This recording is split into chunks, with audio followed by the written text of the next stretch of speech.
Today is the 5th and last day of the May-June 5-day retreat in England. A few people have reminded me of things that I have read but not responded to yet. So I picked out all the questions or comments that haven't been gone into and wrote down a few more, and we'll see how far we get with it in this approximate hour.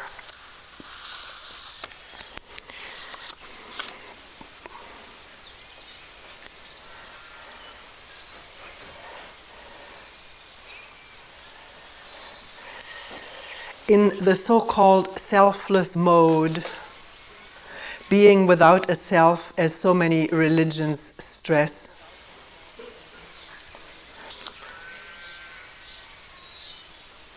wouldn't one lose one's personality? How would my wife relate to me if I were in that state? Would I ever say, "Oh, what a beautiful sunset," anymore to someone with me? Do you, Toni, still have a personality? I would warn against all image making of Toni. Let's meet each other as we are and not conjecture of whether she has personality or not. I do. See, this is the amazing thing of thought. Hearing about something like a state of selflessness and then trying to figure it out, imagine it, speculate about it. And not only come up with speculations like losing personality or whatever, but then also scaring oneself with these speculations. There would be emptiness, there would be a void. I've heard that word too. What a horrible thought, a walking void. What would my wife talk to? Would she leave me? Would she leave the walking void? So to watch with humor, as we're doing right now, what thought does.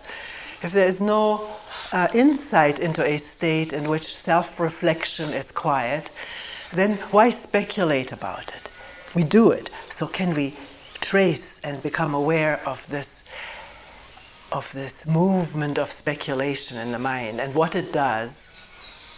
Projections, imaginations, fantasies, and then the feedback again upon the body of what the speculation says.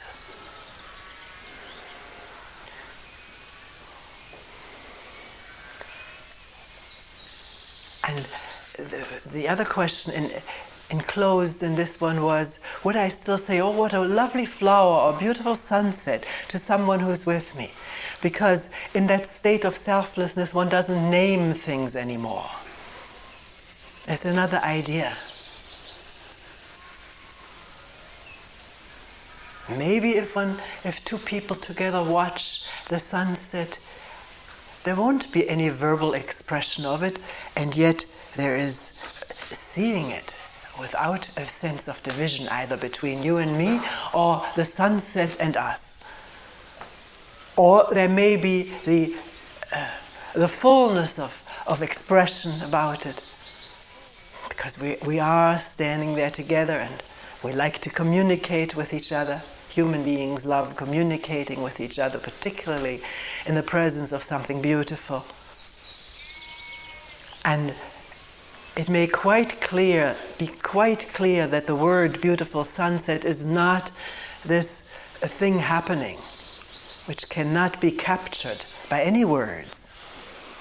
And do the words and wallowing in the emotional content of the words prevent one from further experiencing the sunset? That is something to watch. We can watch everything. Does it become divisive, isolating? Does one slip back into the video chamber just thinking about sunset because I'm talking about it in such glowing terms? Or do the words communicate with my partner, my friend, but don't detract? Don't come in between this marvelous happening.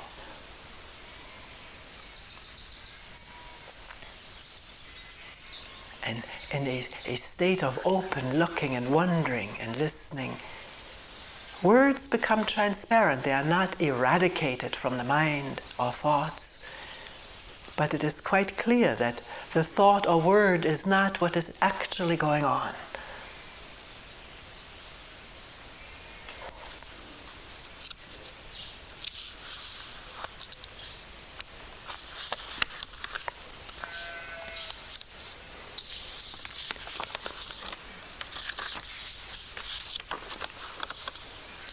Can you say something about reincarnation?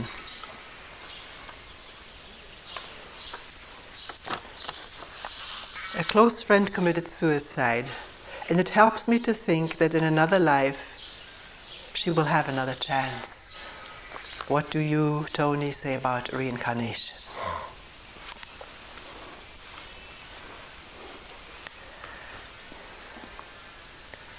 Because I could question again, why do you want to hear from me about this?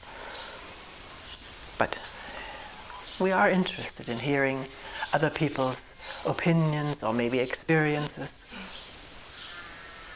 And can one listen to what somebody says without putting extra weight on it? This whole thing of authority that we've talked about.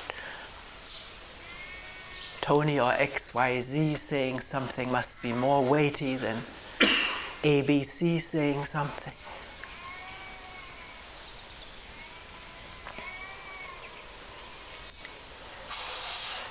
When I first entered into this whole world of Eastern religion, Buddhism, Zen Buddhism, having first read about it, I was very fascinated, attracted by the thought of rebirth. In Buddhism it's really called rebirth. Reincarnation is what it's called in Hinduism. And in reflecting upon it later, I realized the greatest attraction of it was that it was dampening the fear of dying.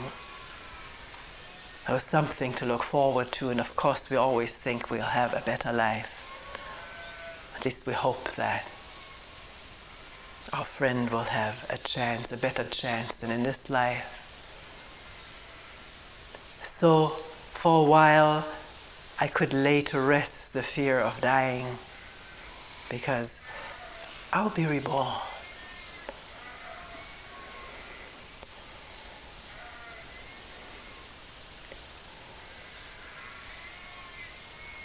And I think many people who became interested in Eastern religion at that time had similar feelings, similar attractions, and similar results of listening to this. Something made more sense, that this life is not just this life, but it has a continuity of development, of advancement,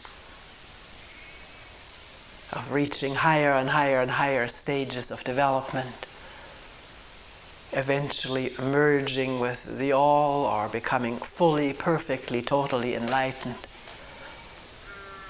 And as we have talked repeatedly about in this retreat, goals, imagined states of being have a powerful effect upon this body. Thoughts trigger chemicals which trigger organ function and stimulation. Energies are aroused. Depression may transfer into elation and so forth, just with an inspiring thought. And I became more and more interested in looking at this rather than just being caught up in the content of thoughts and theories and beliefs, to see what effect do they have? What are they really? What is a belief? Not the content, but as far as this mind is concerned. And this body. And then our interrelationship with each other. I personally have had no recollections whatsoever of previous lives or future lives. And I'm not interested in it either. I think an intense interest in it will bring up all kinds of stuff in this consciousness, which, as we talked about also, contains the memory of all humankind. Collectively, consciously, unconsciously, subconsciously stored in this consciousness. That to me is no doubt about it. Also from observing memories coming up which seem to have no connection with any personal experience. I had a lot of those when I studied Gaia.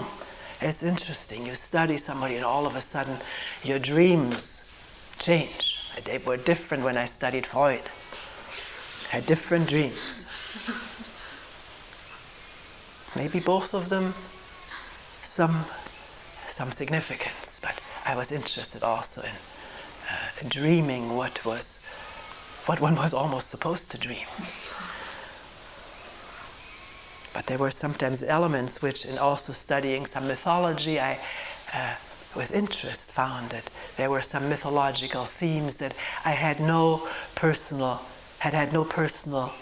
contact with, that I could remember. But it is also quite clear that as we live from moment to moment, day to day, week to week, year to year, or decade to decade,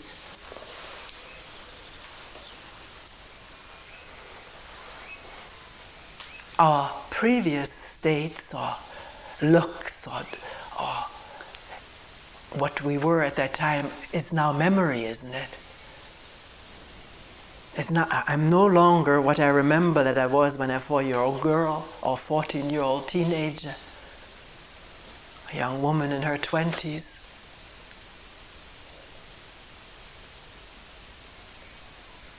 A change is going on in us, which at the time we're right there, we don't realize our changes, but later on, reflecting upon it, we can say, this was then and now I'm like this, I have changed. Different new thoughts, new thought systems, maybe new beliefs, new assumptions, new experiences.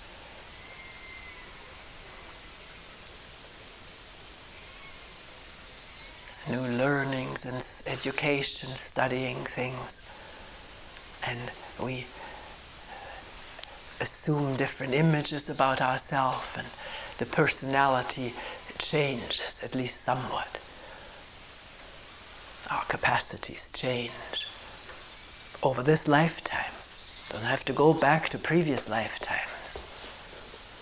Where is the little girl, the baby that I don't even remember? Where is that now? It's in my memory. And if the memory comes up to, I say, I now reincarnated as a 64-year-old woman from a little baby in the crib. I can remember not being a little baby, but I can remember incidents in my early life. Has that transmigrated? It doesn't make any sense to think in those terms. But is it much different from our ideas of transmigrating from lifetime to lifetime? And can this instant be a new reincarnation, if you will, a rebirth? By seeing things freshly without the pressure of memory, or this desire or fear of memory.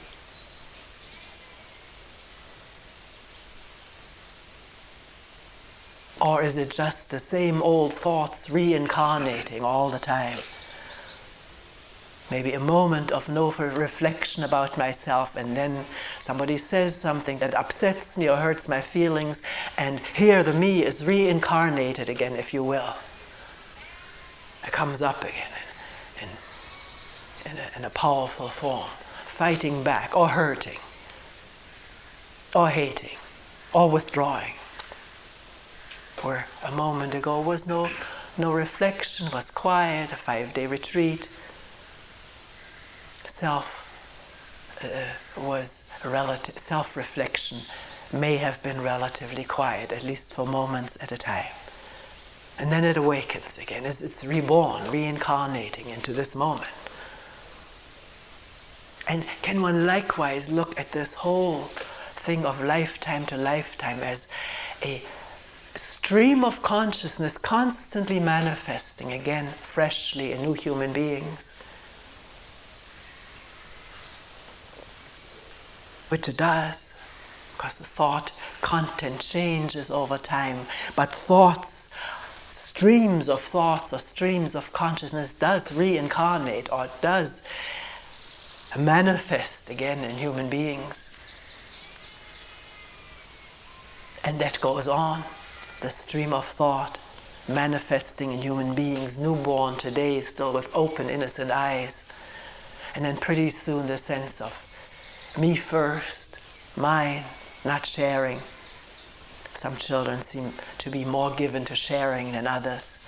But what are all the circumstances surrounding that? Have the same circumstances surrounded the other child who does not share? One was the firstborn one. The second one came along. The other one was already there. The sharing was already a given. My sister was the older one in the family. She tells me today, and she became a psychoanalyst, very interested in all this. She says she still had, and I have a very, very close, good relationship, but she says deep down she still is not done with the jealousy of this younger sister. So deep.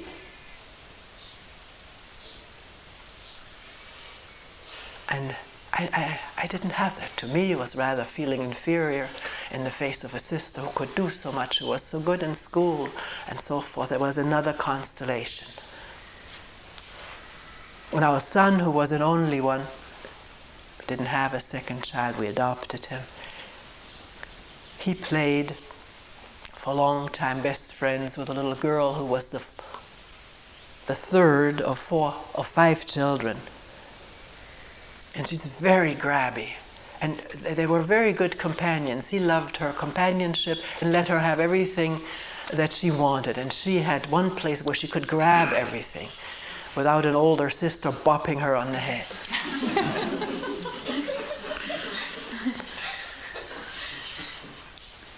When they played house, they were always 2 fathers. She didn't want to be a mother.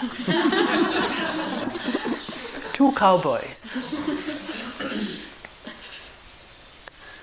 And Ralph was happy. He was an only child, happy to have somebody to play with. Yeah, have my toys, because he had plenty. He didn't hold on to it. He didn't have competition, which I think it must be very difficult for the firstborn to lose the place in the sun. I remember when we had Ralph, he was sitting there in his high chair next to Kyle and me, and 4 eyes were almost constantly on this child. What was he doing? I was just watching him. And imagine all of a sudden 4 eyes are on another baby. And this one is out in the cold and starts doing naughty things to get those 4 eyes back. And instead, he gets scolding and frowns back. And then he's told, share with your little sister. How did we get there?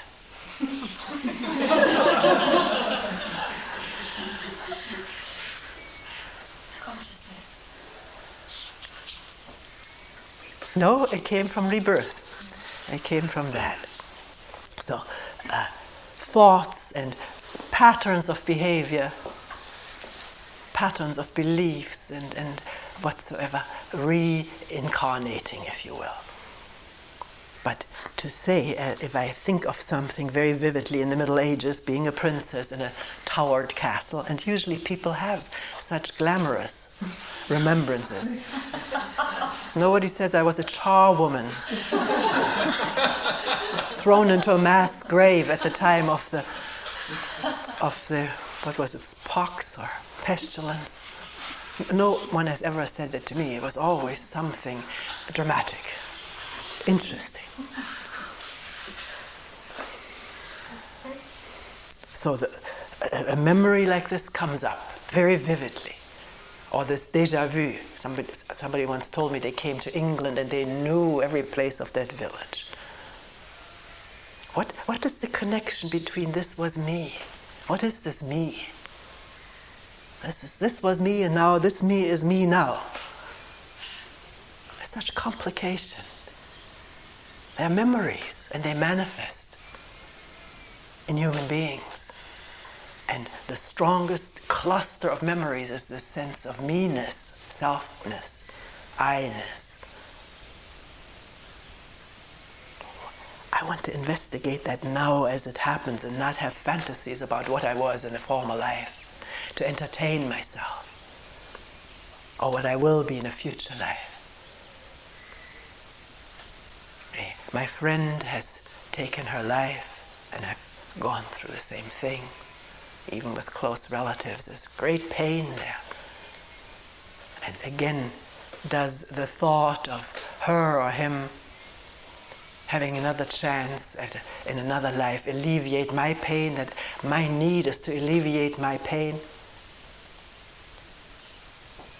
But one may also feel the pain of the person, a young person, not being able to see the truth or meaning of life. There's a tremendous sorrow in this. There's a tremendous amount of teenage suicides in America. I don't know about this country.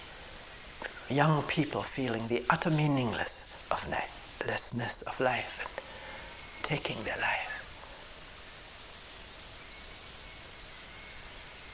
What will it be like in 20 years? Will we live more meaningfully? So teenagers don't have to take their life? That depends on what we do now, doesn't it? Not what we imagine we could do in the future. Can there be some insight in all of our patterned, habitual, automatic responses now as they happen? It's only if that insight happens now that it may not perpetuate and continue the next moment. If there's no insight, there is continuity, and to that we are attached, whether we know it or not. We are attached to our continuity as individual me's. But I'm interested in discontinuity, seeing now what is about to continue as a conditioned response, and whether that can indeed be seen and abate in the clarity of seeing, insight, call it what you will. So that's enough about reincarnation.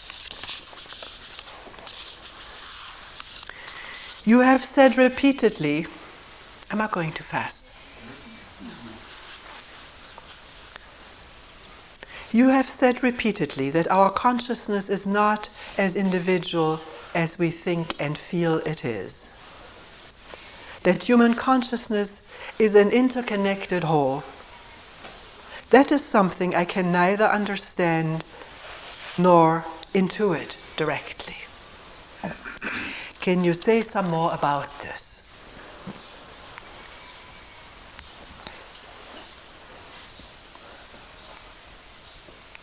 I think it is very connected with what we're saying just previously. Actually, somebody thought this was already talking about this. What is our consciousness?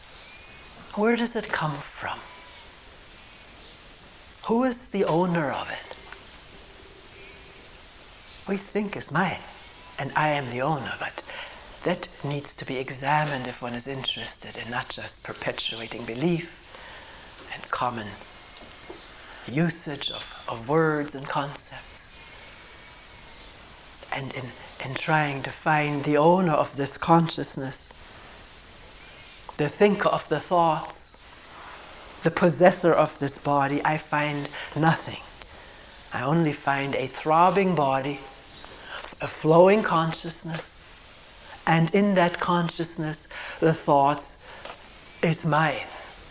I am the thinker. That's a thought. I'm throwing it out for you to pick up and look at. Maybe it's clear to you. But there's a deep belief that the thinker of thoughts is me, that there is a thinker in this consciousness. A little man or a little woman who does the thinking, or some kind of entity. But you see how little we examine what we believe? Try to find the thinker, the owner of this body, the possessor of this consciousness. And what you will find is thoughts, ideas, beliefs, scriptures maybe that affirm it or deny it. But looking inwardly, what do we find looking inwardly? Either enormous circuits or loops and flows of thought, or if we're fortunate enough that thought abates, slows down, becomes quiet at times, then what is there inside?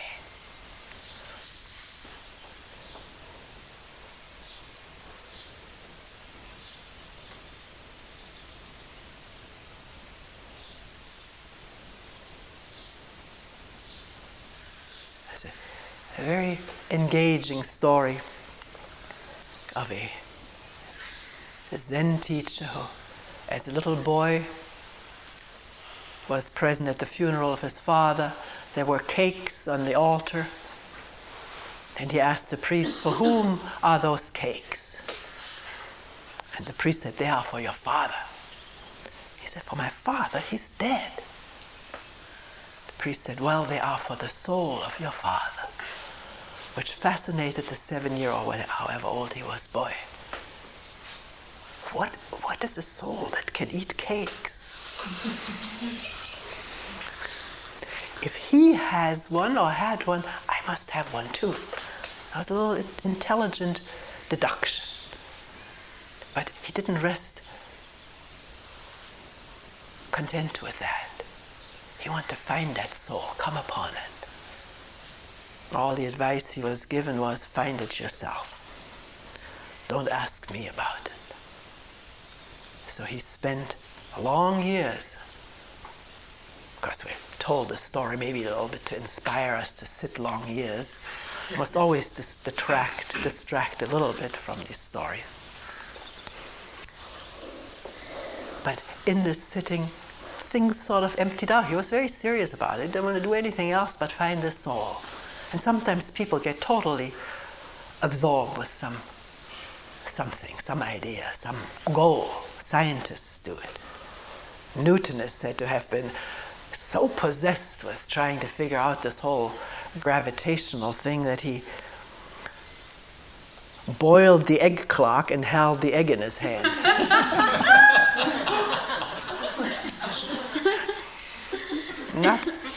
Not totally open, but he came up with a tremendous formula which moved our minds, changed a lot of our outlook, industrial and personal and scientific. So this boy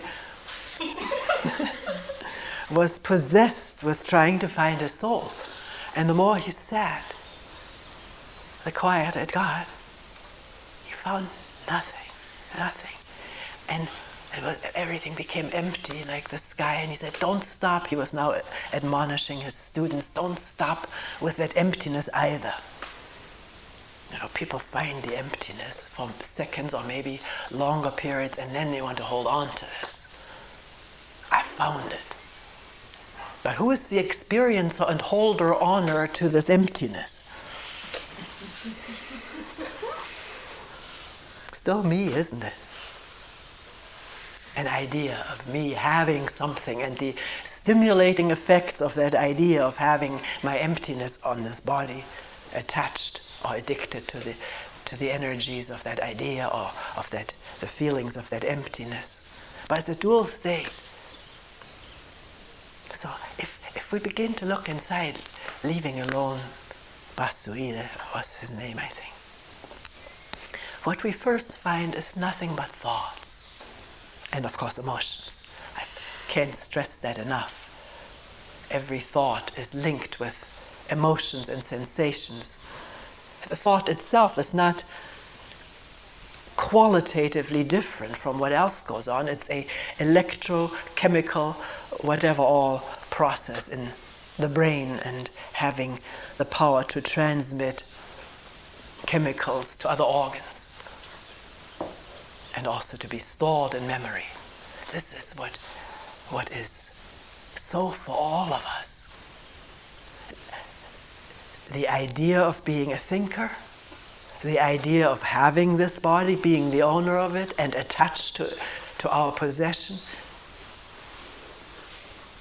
maybe the owner of a soul. This is one of the most widespread beliefs, religious and otherwise, in human beings.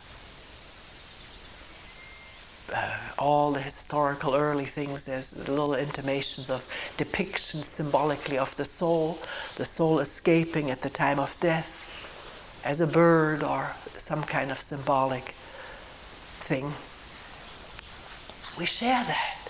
We share that belief and have had it hundreds of thousands of years.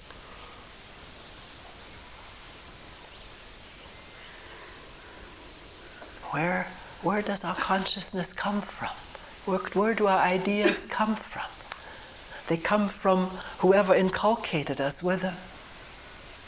And they got it from their parents and teachers and priests and ministers, gurus. Where did they get it from? We all draw on the same stream of ideas and beliefs. They always manifest afresh in each human being or are available through our contact with others who already have a more established system of beliefs. And how much is genetically transmitted, we don't even know. Maybe the feeling of meanness has some genetic DNA component. Who knows? Bad luck. No, it's not bad luck. It is, in a way.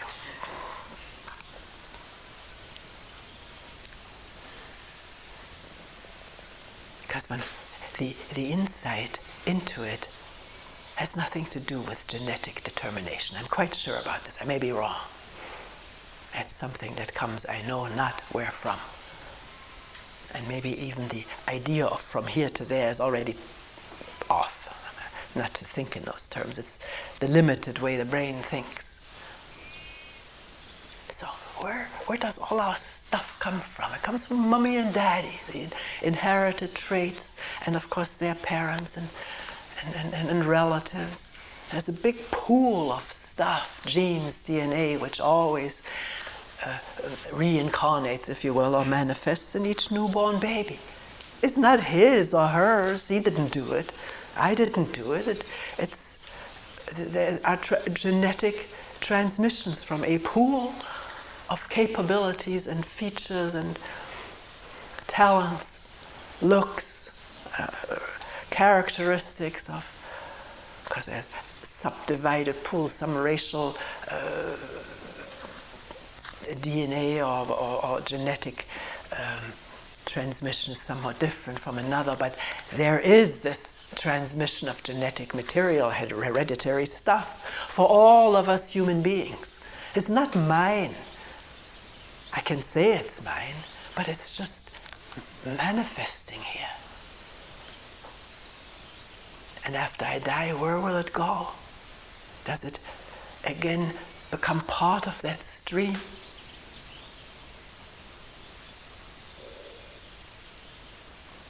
A very close friend of mine just recently died a couple months ago. We were very, very close.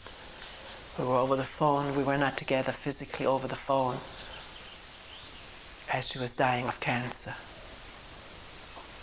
And I could literally feel her personality and characteristics ebb away, less and less manifesting, until in the end her husband held the phone to her ear. I could just hear the breathing. And then that stopped one day. She's gone. Her body, she donated it to the research lab of the local university, and then the ashes to be strewn into water. I can remember her vividly, and if I remember the good times we had together, then that memory elicits feelings of sadness or grief. I can see the connection very clearly between the memory and the feelings. But she's gone, that's a fact. What was there to be? What happened to all her thoughts and ideas and knowledge, capacities? They had no children. Because some of it lives on in things she did.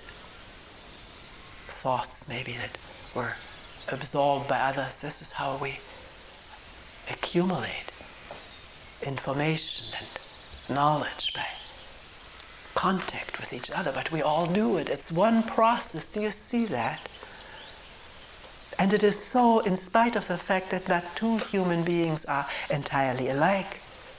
It's agreed upon by all anatomists and physiologists. There is no such thing as two human beings. The odds are one in I don't know what, a huge number for two being entirely alike. It's not so for twins, obviously. But that's true for all of us, that we're not completely alike. And yet we all remember, unless we're damaged, brain damaged, and that goes for all of us. We get the brain damage, these thought processes won't function the way they do now.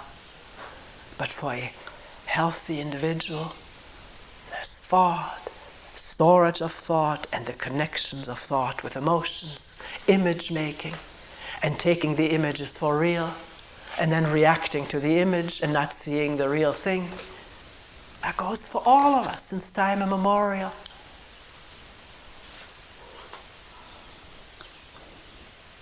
We grieve, we have pleasure, we're envious or jealous. It goes for all of us. Maybe somebody at this point isn't jealous, but maybe in a different situation would be jealous.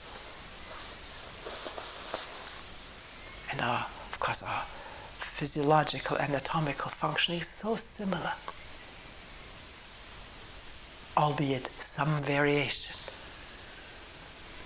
Are we attached to our individual uniqueness? Is that our pride and attachment? We are, aren't we?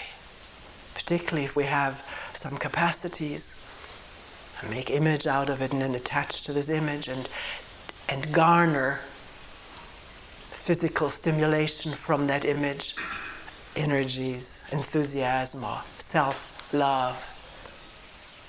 Or let's rather say self-attachment, self-adulation, or the opposite. We have negative images about ourselves. We derive negative, depressive feelings from it. But the amazing thing, having worked with many people over these years, is there's almost as strong an attachment to our negative images as there is to our positive. One just doesn't want to let go of this, because this is now my existence, in which I have investment as me, and I can complain about it or blame others for it. That's when, don't we see ourselves in all of this? Don't we, if we begin to look, have more space to look at other people, a little bit less involved with ourselves, don't we understand that what happens in you and him and her is what I've observed in myself? This comes by itself in doing this work. If we don't attach too much to this belief, we're all different. And therefore, as soon as we attach to belief, we're blindfolded, like the horses which pull a carriage. They get little shields on their eyes so that they don't look left or right. See that there's really grass to eat. Trot along, because they don't see anything but the gravel. That's how we are when we are attached to a belief. We don't look left or right. We just seek confirmation for our belief. And where we find confirmation, there we feel at home and undisturbed. And if the belief is challenged, either we take the challenge or we say, I don't want to have any more of that. It's too disturbing. And yet, if one has lived at times attentively with one's beliefs and reflexes and conditioned responses, one also knows the prison of that. And there's a deep yearning to be out of that prison. And then one will take in one's stride the upset of the prison collapsing, or certain beliefs collapsing, and maybe nothing yet in its place. And the pain of it, one will stay with it, because one understands the pain and restriction and limitation of living in a prison. The prison of our beliefs and thoughts and conditioned habitual ways. And let me say one more thing about this consciousness being one.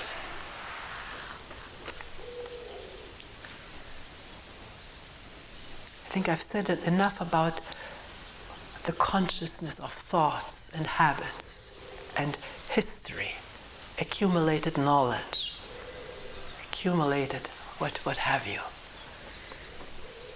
It all manifesting in each one of us, including our emotions which date back to the animals. There is sexual rivalry among the animals, trying to possess the female and fight the other male. There is territorialism among the animals, staking out one's territory and fighting against the intruders. Only the animals do it much simpler and get the point much quicker that this is not to be entered. They don't start ammunition, hoarding ammunition and getting allies to invade this other elk's territory. They just move away, usually bloodless. Sometimes it bleeds out of the antlers or wherever the fighting takes place. But these are patterns which antedate human development, caring for the young, protecting the young against danger. So see, we don't only share it with us, we share it with the animals too. We've got a little bird in the kitchen right now which was found on the crushed stone wall. It's already a member of the family.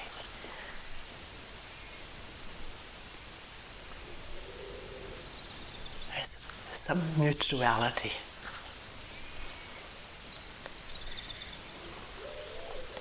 So, is there something else in which we are one, in which we're not divided, beside the stream of thoughts and habits and territorialism and rivalry, which we all share?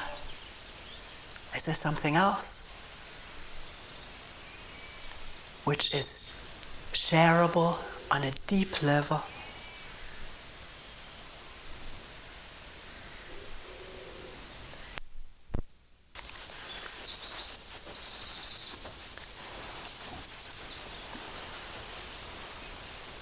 It has happened to many people, not isolated, privileged, or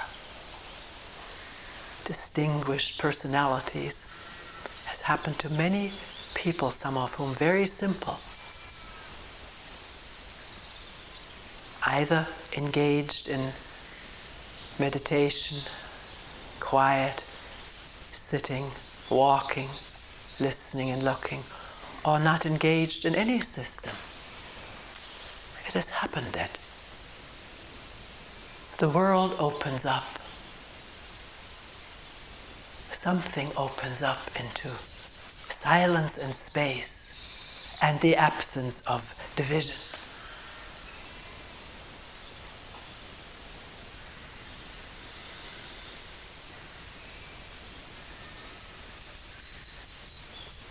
In looking at it, examining it, one finds there's no fear in that state, no longing or desiring, and no reflection, not the habitual, constant reflection about myself. That's absent in that state which comes upon one, or one comes upon it. Any expression in words makes it dualistic, but it is not. People here have mentioned it happening, often saying, regret, almost it was so quickly gone. But let's not regret the fact that it's quickly gone, but rejoice that it happens at all. To human beings, so ensnared now, contemporary life seems to become more complicated all the time, that it is possible to come upon that state, or it's dawning, that everything is as it is, without a feeling of isolation from it or division, without fear or longing or wanting.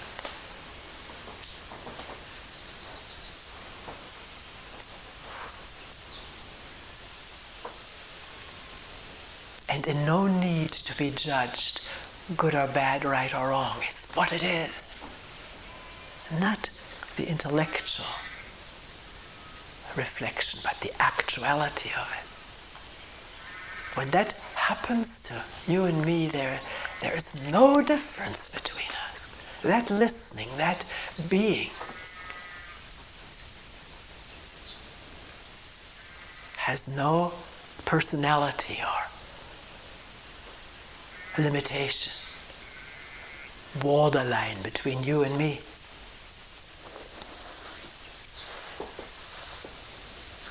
Now you could make theories and say it's in all of us, all we need to do is dig for it. I don't know whether it's it's there all the time, all we need to do is peel away layers or break through barriers or walls. You can make all kinds of theory. I don't know whether it's there all the time, but when it's there, it's there. When it's not there, we're ensnared in thoughts, which is the same for all of us. Do you see that?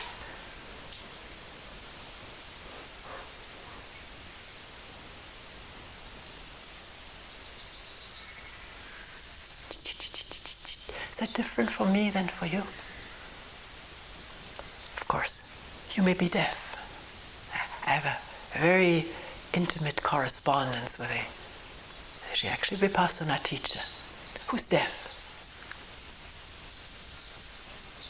Once she writes long letters, and one time, the first time I said, it would be easier, maybe we get together and talk. She said, it wouldn't be any good because I can't hear. I have to write. But see, I haven't talked about that with her yet or written. But listening is there whether a bird is there or not, a bird is heard or not. Listening meaning the openness of all senses. Every pore of the body open as one openness, not divided into listening and seeing and touching, smelling and so forth. As one open perception, and if one sense is damaged, ear is damaged, it doesn't matter. When it's absolutely quiet and still, there's still listening going on. The openness is not dependent on objects that can be seen, heard, touched, tasted, or smelled. If it's there, the object. If it's not there, the openness does not disappear because of the absence of objects.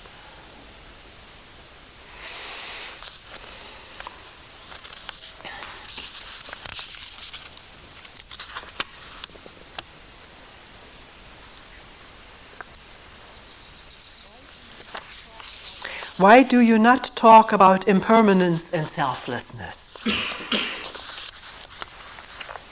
Well, I have just talked quite a bit about selflessness. I don't put it in those terms. I don't start from a concept, maybe enshrined in a religious tradition. I just look at what happens in this mind and body in our interrelationship and alone.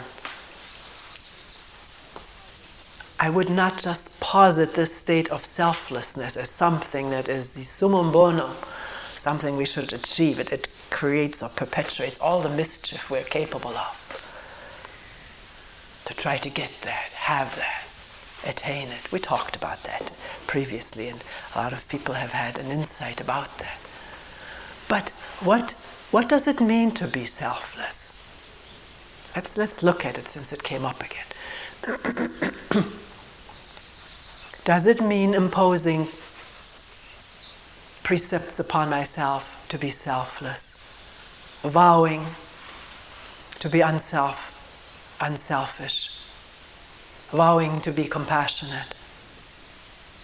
Taking precepts to save, what did we say every day? Our vow to become enlightened, to save all sentient beings, or something like this. Seemed so preposterous at the time to me. Couldn't make peace with that one. So what if we put that aside, all the ideas and the resolutions to get it, and the vows and the precepts? What does it mean to be selfless, unself-centered, or unself-conscious? Are you looking?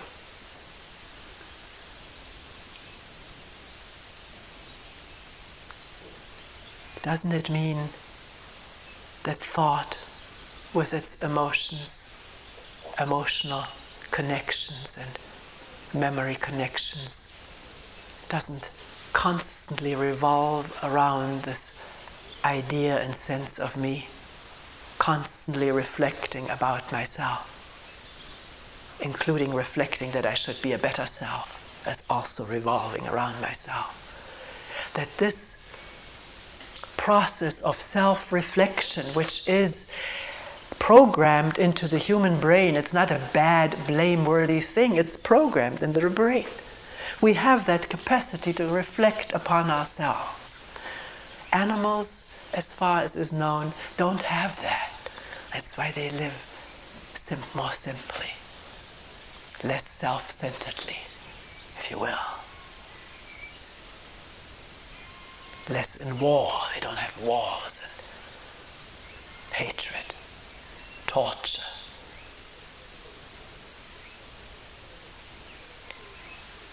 It's just a very simple way of describing it. The reflex, the programmed reflex of constantly checking up on oneself, thinking about oneself, how am I doing? That quiets down. The energy does not flow into that loop, which is a considerable loop. The energy is gathering and listening and looking. What's there? Inwardly, outwardly.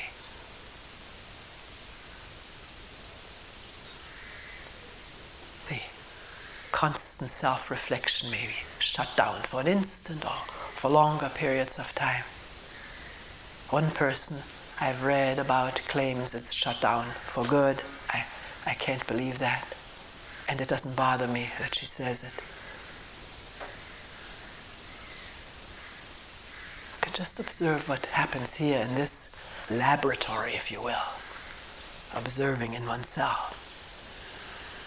That when there's less or no reflection about oneself, it has lost its attraction to over years of observing it and all the pain that it brings in addition to some pleasure, all the separation, alienation.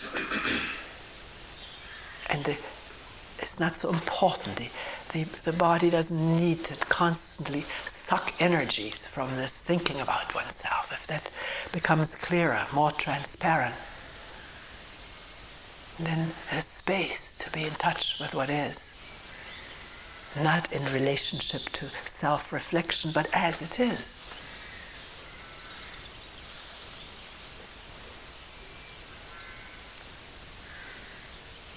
And in that space, there may be the emergence of compassion, which is not an intention, a vow, a practice, but it comes because it's so clear what sorrow we human beings are inundated with. One has understood it in oneself and one can touch it in others.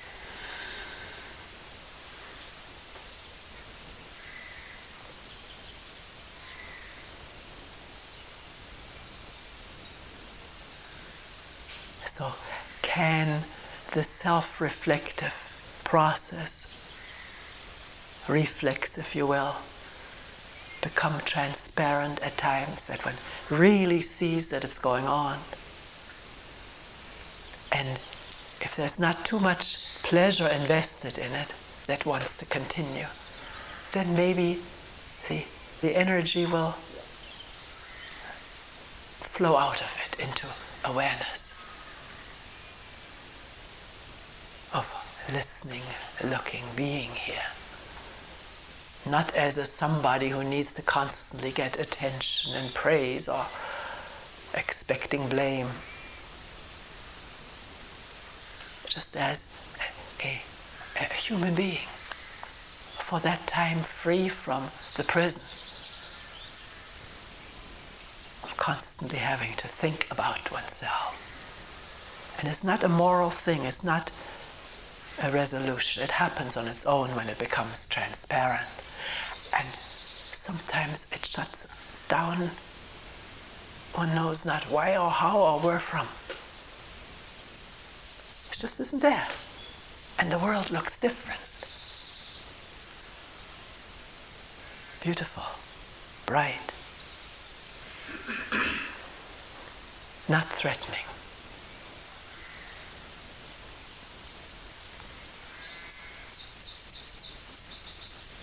And the ugly, I know I shouldn't just say it looks beautiful, the ugly is seen for what it is, not with condemnation, with blame, finger pointing, but with a depth of understanding for the sorrow in which we live, for the sorrow we create, or which is created through all this capacity of an evolving consciousness, which includes such capacity for thought, image making, retention of memory.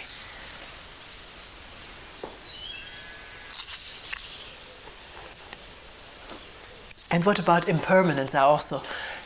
Just last year in Germany, the same question came up. Somebody said, I was at a conference, it was an Eastern religion, and there was talk about impermanence, and it was so inspiring to hear about impermanence. Why don't you sometime talk about impermanence? I can't do everything, hold a conference and have a retreat. But we did have a talk on impermanence, at least part of the talk. See, I never start from a concept. I look at what's going on. If one wants to hear about impermanence, why? Can I throw the question back at you? Is that like the other person who felt such inspiration hearing that all change everything is impermanent, that one gets some comfort out of it, particularly if one's present situation is discomforting, distressing? Then to hear that everything is impermanent can give one a comfort. Well, this will pass too. And hearing about it relieves the distress. I have actually looked very carefully, and still doing it, we can do it right now, into this whole concept of impermanence and how much thought is needed to create it and maintain it. That when thought is not moving, Are you listening? When thought is not moving, there is no concept of impermanence. Then the little, just right now remembering arriving in Sweden, the leaves were out a little bit and then going up north. The leaves weren't out yet. But every day looking at the branch, there was at first a little green tip, then this little tiny, you've looked at tiny leaves, haven't you? Everything is already there. Nothing is missing, like in a little baby. Next day, there is this leaf. Next day, there is this. The next day is this. And if thought does not connect it through memory, how it was when I arrived, and stringing it all together, and then seeing the tiny bud turned or changed into a larger and now quite large leaf, if that thought process accessing memory does not operate, then every day is just what is. It's neither permanent nor impermanent, it's just there. And if I don't project into the future, oh, this leaf, pretty soon it'll be fully grown and then it may get dusty, the green won't be so bright, the gloss will be gone because there'll be dust from the road, and then come fall it will turn into red or yellow or orange. If I don't think of all of that and project it, then there's just this now. Not changing into something else. That needs thought. And I'm not saying we shouldn't think in those terms. I'm not saying that. But it needs thought to talk about impermanence. Other than that, this is just what is, from moment to moment. From moment to moment, anew.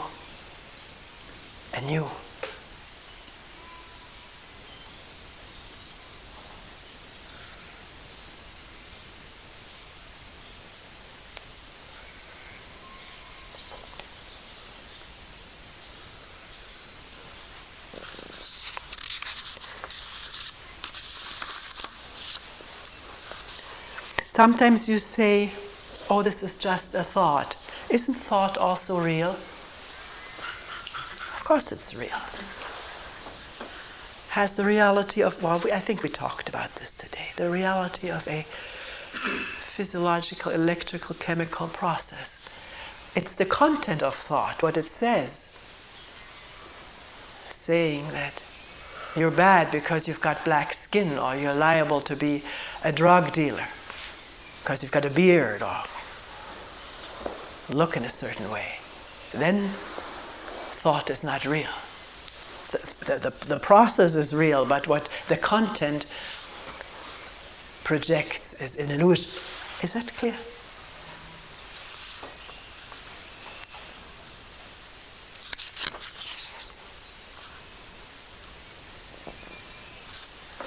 The last question is, do you, Toni, pray? Can you say something about that? I used to pray as a little child, to be protected by the angel, not to be bombed out. My parents not to be taken away to concentration camp. I prayed to a God that I was afraid of, I told you that. But the angel seemed to be sort of an intermediary. One time, I was alone. I was 5 years old, alone, put on a train. The story was that I had wanted to go to school because my sister was in school. I also wanted to do that. Couldn't go in school in the state in which I lived, so I had to be in Prussia. Saxony didn't allow it, Prussia allowed it, so I was about an hour away by train. We had friends there, and they put me into a school there for 2 months, and I suffered intensely, being away from home. But every 2 weeks or so, I was put on a train to go home to visit my family. And one time, there was an announcement that the carriage in which I was sitting was going to be disconnected at the next station, and people from that carriage should go to another carriage. I was absolutely paralyzed with fear that I would get stuck in this carriage, not know how to get to the other carriage, and never get home again.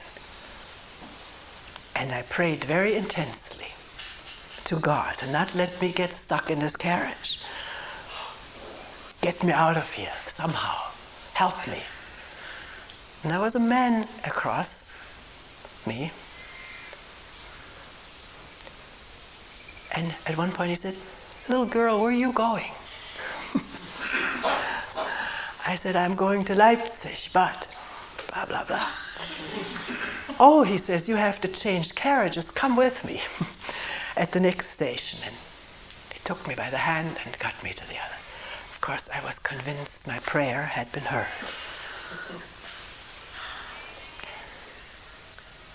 Today, I don't pray anymore. I don't condemn it when people pray. I don't tell them don't pray. It's nonsense. I don't say those things. But I have nothing or no one to pray to. Things aren't this way anymore. Me, the helpless little child, and a great Father hopefully watching over me. Actually, this was very much shattered, this belief, with all the bombings and horrible things that I witnessed in Germany. The belief in the caring Father and the power of him or his Son was shattered, because anybody with any love could not let this happen. This to me was very clear.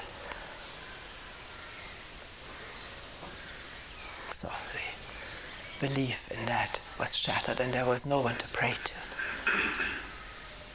Today, I'm just asking people who are praying, are you praying for yourself to get things? As in my case, something happened. I was taken out of the carriage. What do you pray for? For peace? For love to reign over this earth, which is so without love? Do you pray for people to put down their arms?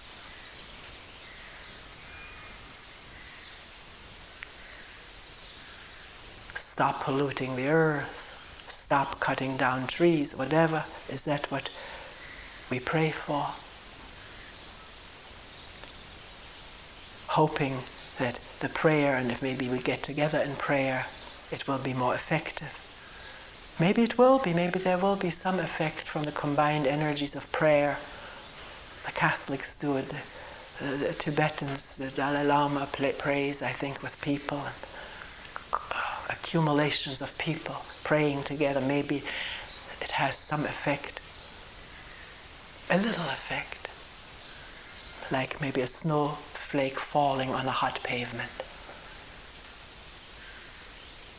But do we understand why we hate? Do we understand the absence of love? Do we look into ourselves? Because we're not disconnected from this whole happening on this earth, in this universe.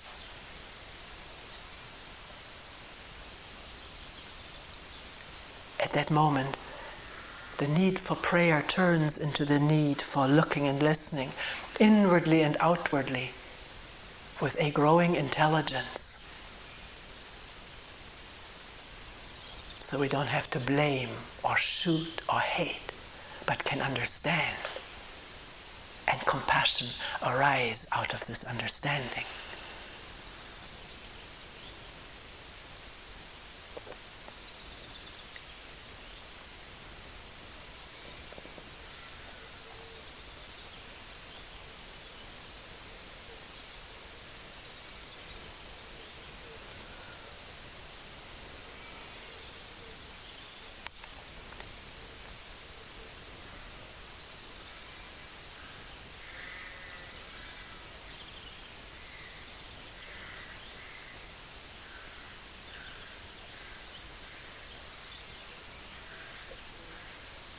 we will end here for today.